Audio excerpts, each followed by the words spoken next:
नमस्कार, मैं दीपक शर्मा, मेरे यूट्यूब मंच पर आपका स्वागत है।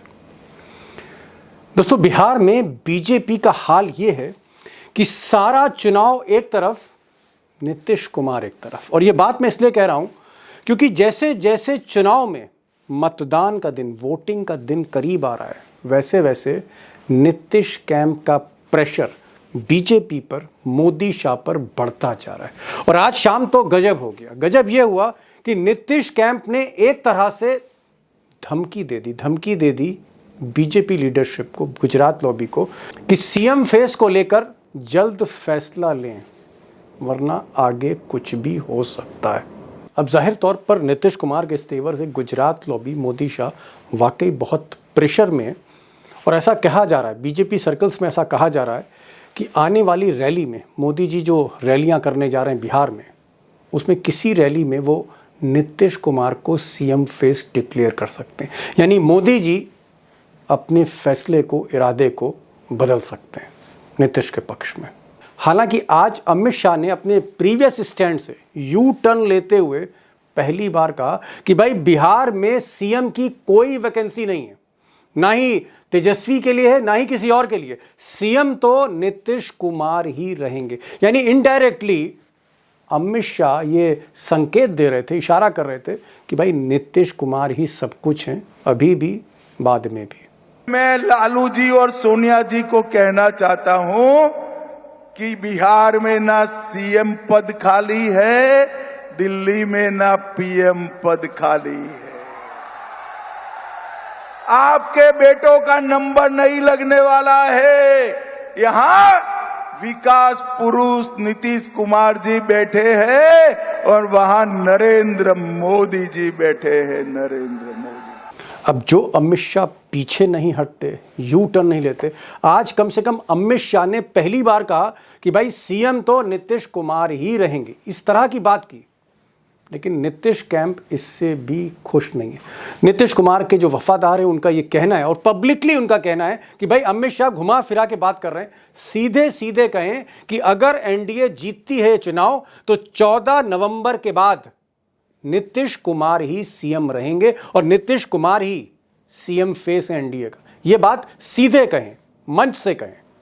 अब दोस्तों, सच्चाई यह है कि जो अमित शाह पहले नीतीश कुमार के साथ खेल कर रहे थे, नीतीश कुमार को अंडर एस्टिमेट कर रहे थे, वो आज नीतीश बाबू के ट्रैप में फंसे हुए हैं। और मोदी और शाह की मुश्किल ये है, या सच्चाई ये है, ज़मीनी सच्चाई, कि बिना जेडीयू के समर्थन के बीजेपी बहुत सी सीटें बिहार में नहीं जीत सकती। और अगर आंकड़ों की बात करूं तो बीजेपी बिना जेडीयू के 50 सीट जीत जाए बहुत है। ये भी हो सकता है कि बीजेपी बिना जेडीयू के 40 सीट के नीचे भी जा सकती है बिहार में। अब नीतीश कुमार को सीएम फेस ना डिक्लेयर करने पे ना सिर्फ नीतीश कैंप नाराज़ है, बल्कि नीतीश के वोटर नाराज़ हैं। खासकर अति पिछड़ा वोटर है, कुर्मी वोटर है, जो महिला वोटर है, वो भी नाराज़ है। और बहुत सी रैलियों में, सभाओं में देखा जा रहा है, खासकर कुर्मियों के गढ़ में देखा जा रहा है कि कुर्मी बीजेपी की रैलीज़ में नहीं पहुँच रहे हैं। इस तरह की ग्राउंड रिपोर्ट्स आ रही। इवन अमित शाह की जो आज रैली थी, उसमें भी ऐसा कहा जा रहा है, जो ग्राउंड रिपोर्ट्स हैं, कि नीतीश का वोटर वहां नहीं दिखा। सुनिए जरा, ग्राउंड रिपोर्ट सुनिए, फिर आगे बढ़ते हैं। अरे अमित शाह के सभा में, हाँ, अमित शाह के सभा में अति पिछड़ा नहीं दिखाई दिया sir. Half pant, full pant वाला ज्यादा दिखाई दिया। न महिला पहुंची, नीतीश कुमार का जो महिला हुंकार मारती है वो भी नहीं पहुंची हुई थी। आप फुटेज देख लीजिए। अब दोस्तों, जो सबसे बड़ा सवाल है वो ये है कि क्या मोदी को नीतीश कैंप के इस प्रेशर में, नीतीश के इस प्रेशर में मजबूर होकर अपना फैसला बदलना होगा और उन्हें मंच से कहना होगा कि भाई नीतीश कुमार ही अब हमारे सीएम फेस होंगे। मोदी जी को क्या ऐसा कहना पड़ेगा? और अगर मोदी अपने मिजाज के मुताबिक जिद पर अड़े रहते, नीतीश कुमार को सीएम फेस डिक्लेयर नहीं करते, अगर ऐसा नहीं करते, तो फिर जेडीयू बीजेपी के साथ आगे क्या करने जा रही है? और अगर बीजेपी और जेडीयू की खटपट रहती है तो फिर बिहार चुनाव में दोस्तों होने क्या जा रहा है? अब दोस्तों, हमारे साथ आज खास 4 मेहमान हैं, चारों एक्सपर्ट हैं। हमारे साथ दरभंगा से सीधे लाइव जुड़ रहे हैं संतोष सिंह। और संतोष सिंह बड़े पुराने पत्रकार हैं बिहार के, जो आज अमित शाह की रैली दिन भर कवर करते रहे। वो कई ब्रेकिंग न्यूज़, कई बड़ी खबरें, अंदर की खबरें आपको बताने जा रहे हैं, उनको ज़रूर सुनिएगा। हमारे साथ कन्हैया बेलारी होंगे, किंग ऑफ बिहार जर्नलिज्म, उनको सुनिए। अंदर की खबरें उनसे भी लगातार मिल रही हैं हमको। हमारे साथ डेटा जर्नलिस्ट अभिषेक कुमार हैं और हमारे साथ उमाकांत लखेड़ा हैं, जो कहीं ना कहीं अभी भी चुनाव आयोग पर, मशीनों पर, पर्दे के पीछे हो रहे खेल पर शक कर रहे हैं। उनको भी सुनिए। भाई बिलारी साहब, मेरा सवाल ये है कि भाई अमित शाह कल तक ये कह रहे थे और पटना में कह रहे थे, कैमरे पर कह रहे थे कि भाई नीतीश कुमार सीएम जो है बनेंगे, ये मैं गारंटी नहीं दे सकता, तो विधायक तय करेंगे। यानी कहीं ना कहीं पत्ता साफ कर रहे थे नीतीश कुमार का। अब वो कह रहे हैं, आज उन्होंने कहा कि नीतीश कुमार सीएम थे, सीएम रहेंगे और तेजस्वी के लिए कोई वैकेंसी नहीं है। जिस तरह से अमित शाह 2 कदम पीछे हट गए हैं, क्या आपको लगता है मोदी भी पीछे हटेंगे या हटना पड़ेगा? ना एक्सपेक्टेड यह है कि कल वो बोल ही देंगे। प्रधानमंत्री को चूंकि नीतीश कुमार का जो एटीट्यूड है, जो रुख है, वो तो सब अब पता हो गया है, खलबली है बीजेपी में। और बीजेपी के कई नेता, हाँ कई नेता ये सलाह दे रहे हैं, कह रहे हैं जल्दी देर नहीं करना चाहिए। नीतीश कुमार हैं, आप जल्दी कीजिए। लेकिन अब तब है, हाँ अब देखिए प्राइम मिनिस्टर कल बोलते हैं, लेकिन एक आज तो भाई आपको लगा ना कि अमित शाह मैंने 2 डेग आगे 1 डेग पीछे वाला, तो 1 डेग पीछे आए, 2 डेग आप कह रहे हैं, मैं कह रहा हूँ 50% मैं मानता हूँ कि अब वैकेंसी नहीं है, यहाँ तक कहने लगे। तो ये तो कहते भी नहीं थे। 50% पीछे आए आप कह रहे हैं बिलारी साहब। तो हूँ, आप कह रहे हैं खलबली है बीजेपी में। बीजेपी के नेता बार बार गुजरात लॉबी से कह रहे हैं कि भैया जल्दी करिए, जल्दी करिए, कहीं देर ना हो जाए। मैं जरा संतोष जी के पास आ रहा हूँ। संतोष जी, आप तो आज दरभंगा में रहे और अभी आप मंदिर के किनारे, नदी किनारे कहीं आप खड़े हैं, दरभंगा और समस्तीपुर के बीच में कहीं। आप तो भाई अमित शाह के साथ दिन भर थे और अमित शाह को आपने सुना कि किस तरह से अमित शाह 4 कदम पीछे चले गए। क्या बहुत ज्यादा बीजेपी पे प्रेशर है और क्या बीजेपी अब मजबूर होकर नीतीश कुमार को सीएम फेस डिक्लेयर करेगी? और क्या ये प्रेशर मोदी पर भी है, मिस्टर संतोष? देखिए, नीतीश कुमार के जो समर्थक हैं या नीतीश कुमार के जो वोटर हैं, वो ये मान रहे हैं कि ये मेरी लड़ाई नहीं है। ये लड़ाई इस बार हमें बदला लेने की लड़ाई लड़ रहे हैं। 2020 में जो स्थिति हुई हमारे साथ, वो इस बार हम लोग बैठ के बदला लेंगे। ये जो विचार है ना, उस विचार में घबराहट में आपको चिराग भी है और बीजेपी कैंप में भी है। क्योंकि हम बताए, अभी जिस समय जहां हम हैं वो रोसड़ा विधानसभा क्षेत्र है, जहां बीजेपी के प्रचारक चुनावी मैदान में जी, ठीक है ना। इनकी स्थिति ये है कि जिस गांव में जा रहे हैं, जदयू वाले घर से नहीं निकल रहे हैं। मतलब जदयू के सिर्फ वोटर नहीं, जदयू के जो सपोर्टर है या जो जदयू के माने, मतलब पिछड़ा, अति पिछड़ा वर्ग की हम बात कर रहे हैं, वो उस तरीके से इनको रिस्पांस नहीं दे रहे हैं। ये चीज तो बीजेपी को, ये चीजें तो उन तक बात पहुंच ही रही है ना कि भाई ऐसा क्यों हो रहा है। आप कह रहे हैं कि आप इस वक्त जिस क्षेत्र में, जिस सीट पर हैं और आप पूरा बिहार कवर कर रहे हैं, वहां बीजेपी के उम्मीदवारों की हवाइयां उड़ी हैं, क्योंकि जदयू का जो वोटर है, नीतीश का जो सपोर्टर है, नीतीश का जो वोटर है, वो बीजेपी को अच्छी निगाह से नहीं देख रहा, बीजेपी के साथ बेरुखी है। हाँ एकदम सही, यही बात है ही कि वो बेरुखी दिख रहा है। और मतलब ऐसा नहीं है कि पर्दे के पीछे से, पूरी तौर पर दिख रहा है। बिहार में जैसे नालंदा है ना, जिस तरीके कुर्मियों का बहुत डेंस आबादी है, उसी तरीके से समस्तीपुर जिला में एक शिवाजी नगर है और वहां लगभग 17-18 पंचायत है जो कुर्मियों को होल्ड वाला पंचायत है, और वो 2-3 विधानसभा क्षेत्र को प्रभावित करता है। वहां के वोटरों में यही स्थिति है। जहां जदयू के उम्मीदवार हैं वहां खुलकर वो लोग सामने आ रहे हैं, लेकिन बाकी जगहों पर जहां रामविलास पासवान का उम्मीदवार को तो टारगेट ही लिए हुए है, वो तो मिल जाए तो नहीं करते, चुनाव से पहले ही हम उनका खात्मा कर दें, वो उस तरीके से एटीट्यूड में है।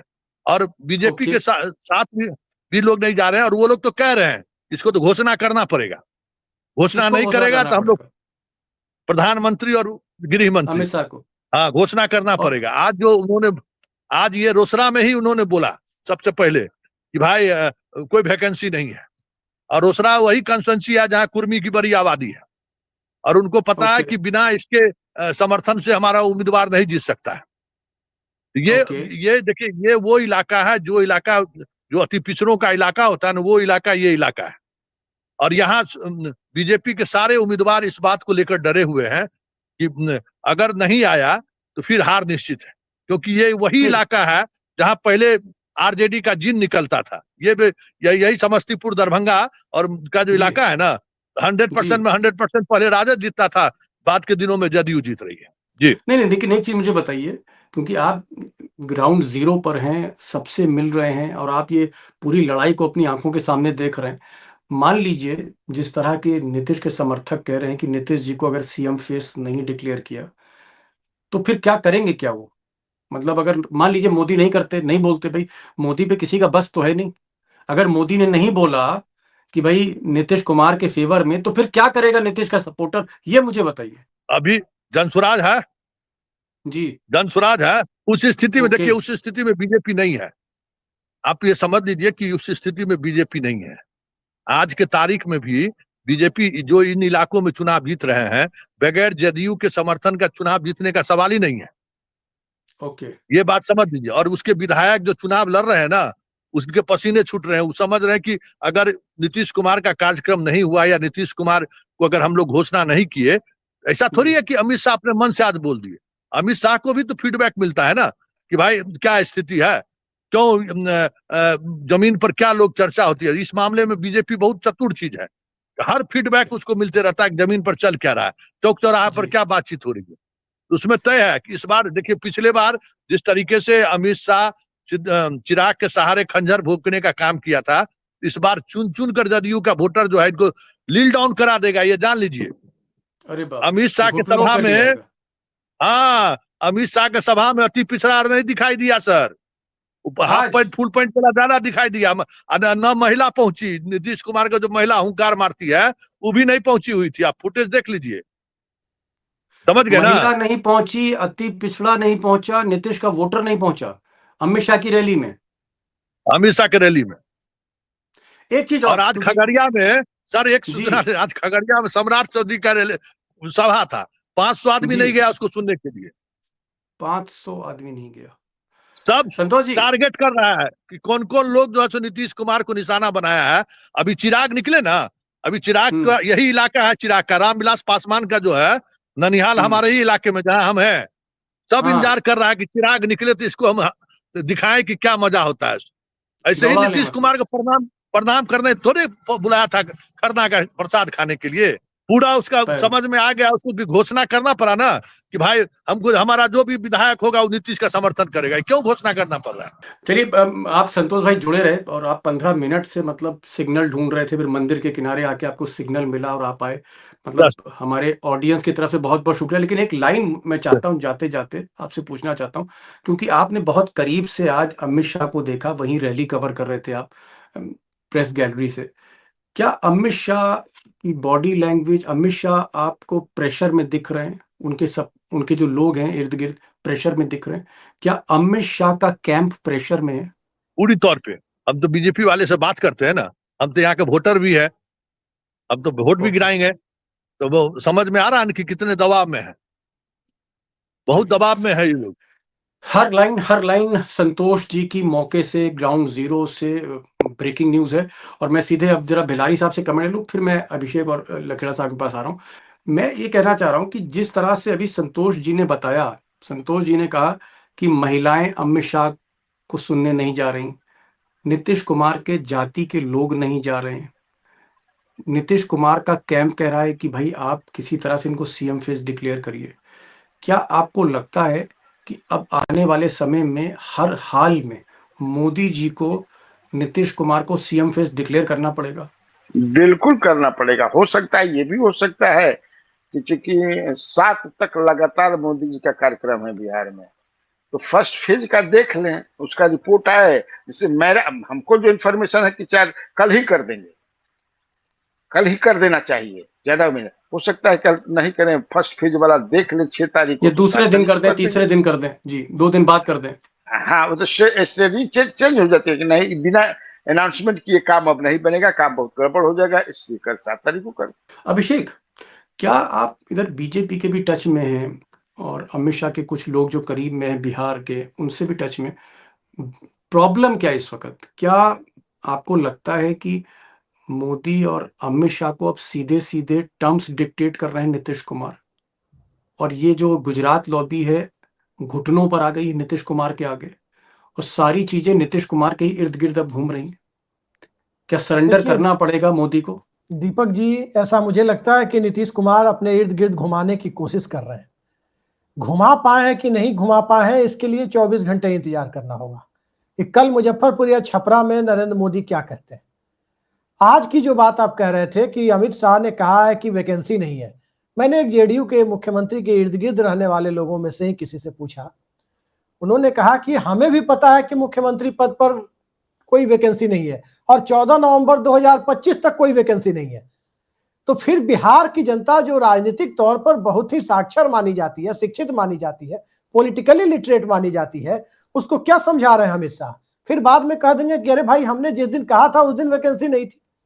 आप ये तो कहिए कि 14 नवंबर 2025 से 14 नवंबर 2030 के बीच वैकेंसी नहीं है, और जो अभी वर्तमान में है वही अगले 5 साल 1 महीने कंटिन्यू करेंगे, वही अगले 61 महीने कंटिन्यू करेंगे। ये बात बोले 25 से 30 फिर से नीतीश, जैसे नरेंद्र मोदी के बारे में वो बोलते हैं वैसे ही बोले, तब जाकर के जनता में कुछ क्लैरिटी आएगी। ये बीच बीच में घुमाने वाली बात जो हो रही है, इस घुमाने वाली बात से जेडीयू के वोटर भी सहमत नहीं है और जेडीयू के कार्यकर्ता भी सहमत नहीं है।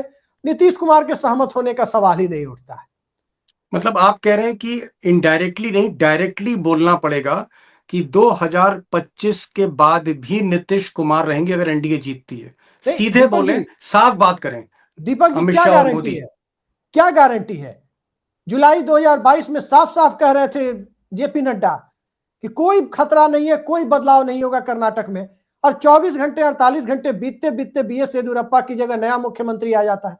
इनकी बातों पर कौन भरोसा करेगा? मनोहर लाल खट्टर की गुड़गांव में प्रशंसा करके आए, हम आप सबने कार्यक्रम किया था जी, मोदी जी खुद 24 घंटे प्रशंसा में बदल करके गए आए, थे। और अगले ही दिन सुबह 8 बजे खबर आती है कि वो खट्टर हटा राजभवन दिए जाके गए। इस्तीफा दे दिए। तो इनकी बातों पर कौन भरोसा करेगा कि वो मुख्यमंत्री इसके बाद मान लेंगे? लकीड़ा साहब, जी। भाई आपका तजुर्बा क्या कहता है? 30-35 साल का तजुर्बा है। ये जो आइस पाइस हो रही है, छुपन छुपाई चल रही है, कभी कुछ बोलते हैं, कभी कुछ बोलते हैं, कभी पर्दे के पीछे रहते हैं हमेशा, कभी पर्दे के सामने आ जाते हैं। कह रहे हैं कि साहब घुमा फिरा के बातें कर रहे हैं। सीधे तौर पे अगर बातचीत नहीं हो रही है, सीधे तौर पे स्ट्रेट टॉक नहीं हो रही है नीतीश कुमार के साथ अमित शाह की, तो क्या आपको लगता है कि जिस तरह से एनडीए के अंदर अभी भी बवाल मचा हुआ है, एनडीए को नुकसान हो रहा है, दिन ब दिन एनडीए को नुकसान हो रहा है, वोटों का नुकसान हो रहा है, सीटों का नुकसान हो रहा है बिहार में?